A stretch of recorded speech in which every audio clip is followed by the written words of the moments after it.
ini saya mau membahas Pak Prabowo ya.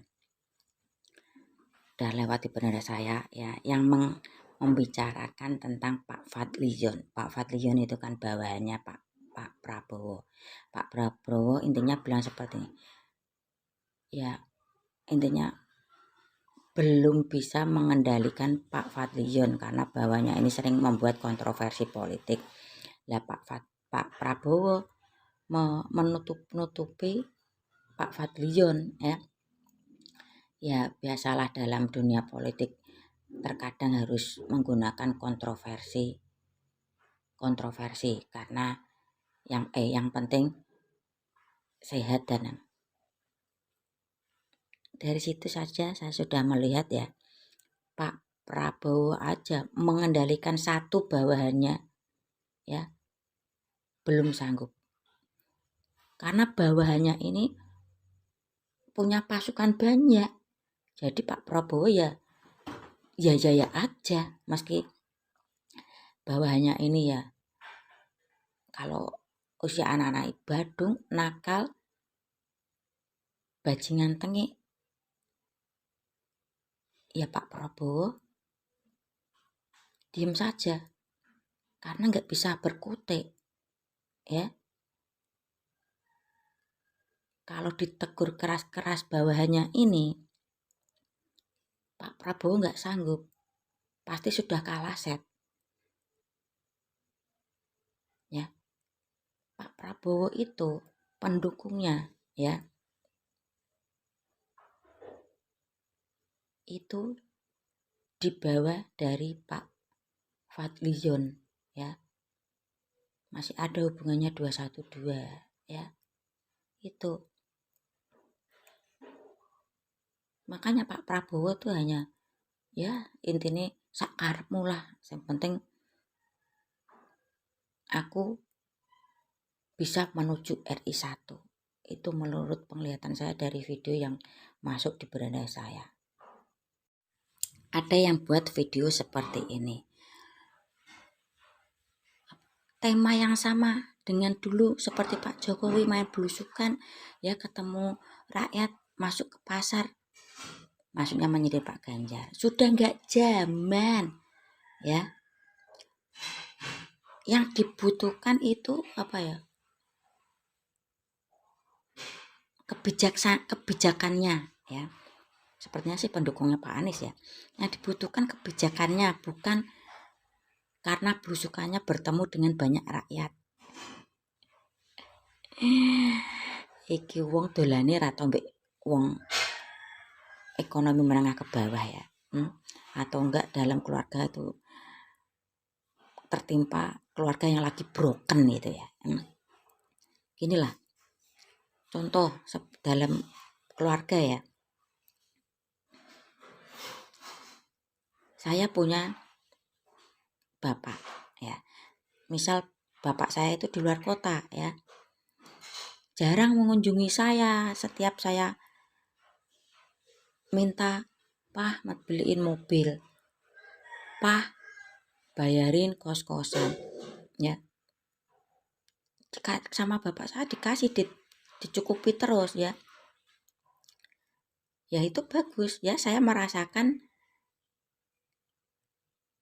ya hasil kerja beliau, maksudnya hasil kerja bapak saya, atau bapak saya ini ibaratnya ya presiden ya, atau calon pemimpin. Saya merasakan kebijakan beliau ya, bisa naik mobil, bisa dapat uang. Tapi terkadang saya ini kan juga pengen merasakan, oh saya tuh punya bapak, kok nggak pernah diperhatikan. Saya punya bapak pengen menyampaikan keluhan saya. Oh saya punya bapak, saya juga ingin jalan-jalan sama bapak saya ya. Begitu juga ya. Seorang pemimpin gak hanya dibutuhkan kebijakannya saja, terkadang juga ada perlu perhatian juga ya. Dikala ketemunya itu ya pemimpin sama rakyatnya ya, bapak atau bapak sama anaknya, dia pengen mengeluarkan unek-unek ya. Kalau mungkin unek-unek kan bisa lewat medsos, lewat surat ya.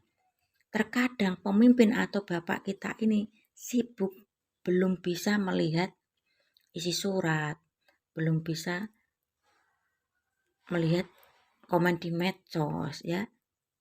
Terkadang perlu ya, bapak atau pemimpin itu menemui rakyatnya, bapak menemui anaknya ya.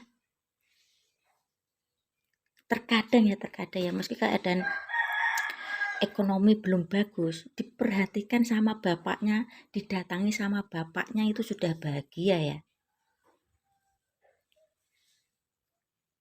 Ada salah satu anak saya buka blak-blakan, memang faktanya seperti ini, udah 15 tahun ya, ada bapaknya masih hidup, tidak ada perhatiannya. Saya udah buka rahasia ini, kalau kamu sama kakak itu beda ibu, karena saya